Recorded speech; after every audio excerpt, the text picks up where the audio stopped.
Last month, I took a trip to Tuscany, and it didn't take me long to start missing the food and culture. So now, in this video, I am on a search for London's elusive Little Italy.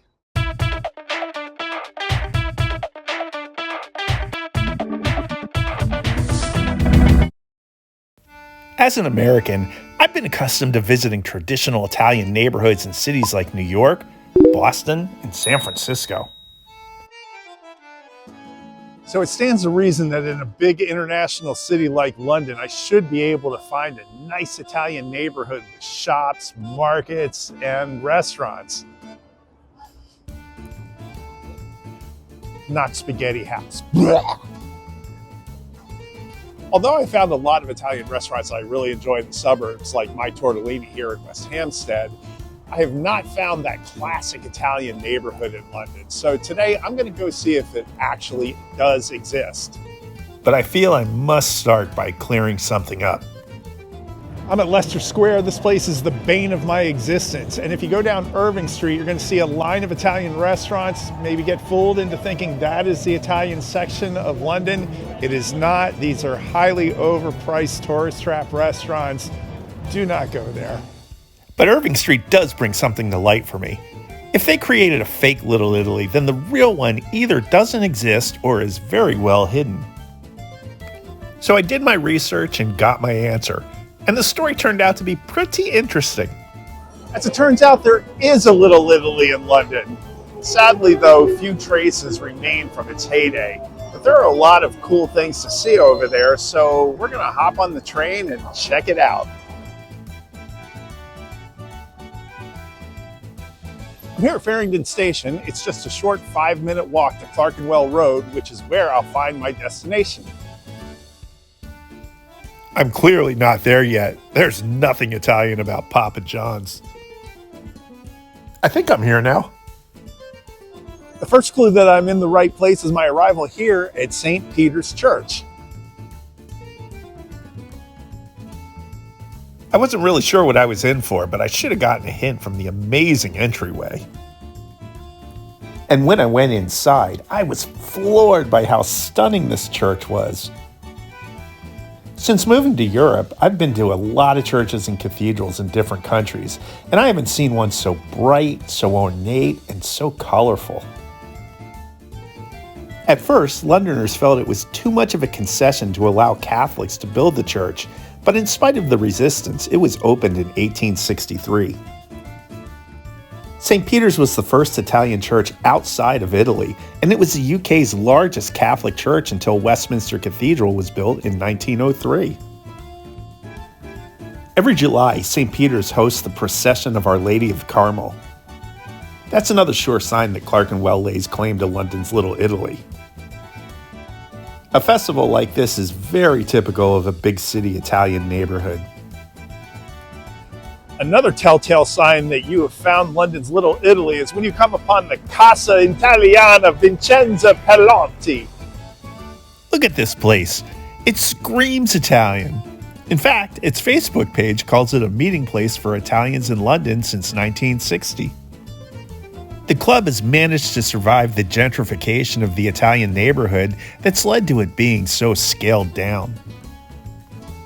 Another important social club in the neighborhood was the Manzini Garibaldi Social Club, which was behind me.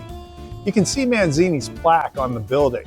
He was a very important Italian revolutionary who helped unite Italy from a bunch of different states to one country. I never heard about this guy until I started researching this video, and I encourage you to look it up. He's got a very interesting story.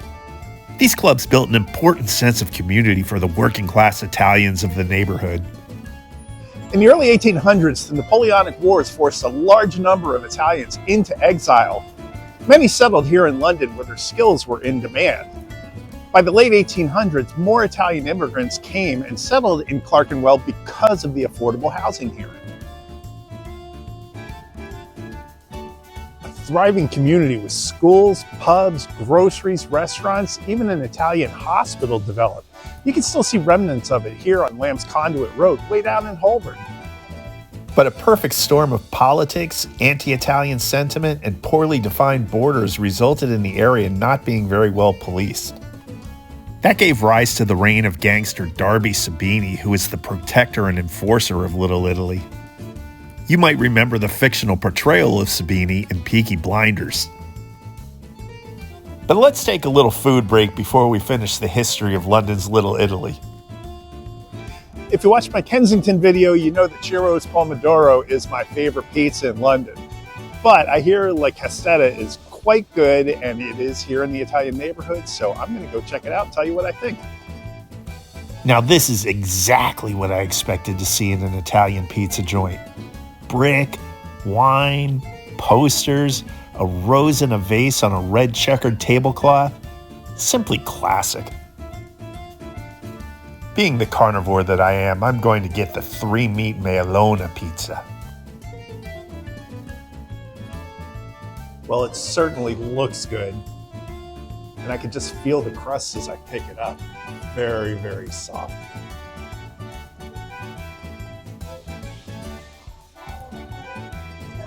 Now that tastes authentic. That tastes like Italian pizza to me. As you can see, they're very generous with their toppings. And the sauce is not too tangy, not too sweet, and the crust is so fluffy and tasty. I'm really impressed with the crust. So, how do I compare La Cassetta to Ciro's? Well, Ciro's is an American pizza, and it is very good, and I'm an American, so of course I'm gonna like it. But La Cassetta is very authentic, very Italian tasting, and it was very good. So I'm gonna say it's a tie.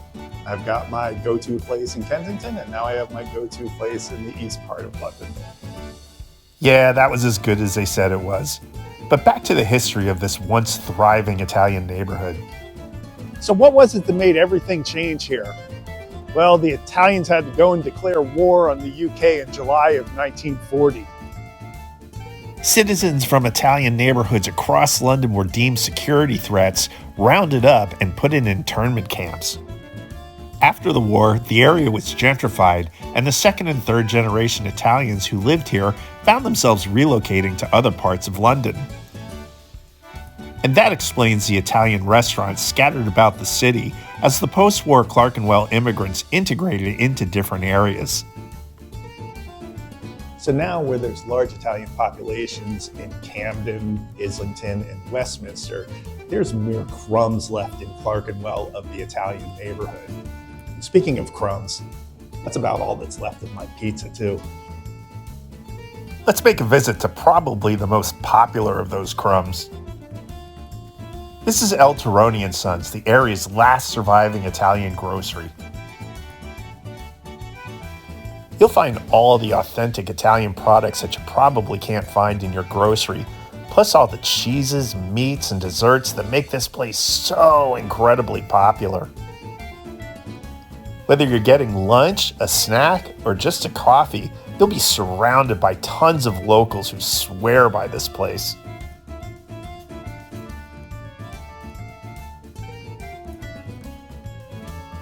I'm lucky enough to have a pretty good Italian grocery in my neighborhood, but this place is just next level.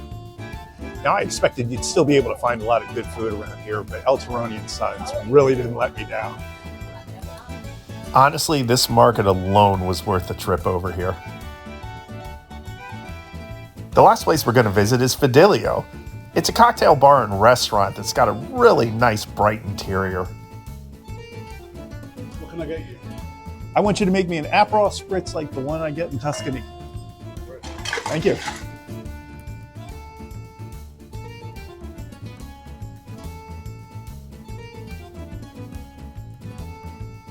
Well, it was my mission to find Little Italy, and I found it. Definitely stripped down to what it used to be, but I found everything that I wanted to find. There was that really nice market, there was the pizza, and my Aperol Spritz. So if you haven't already liked this video, please do, and also share and subscribe. Please make your comments too. I read every one of them, and I appreciate you all. Salud!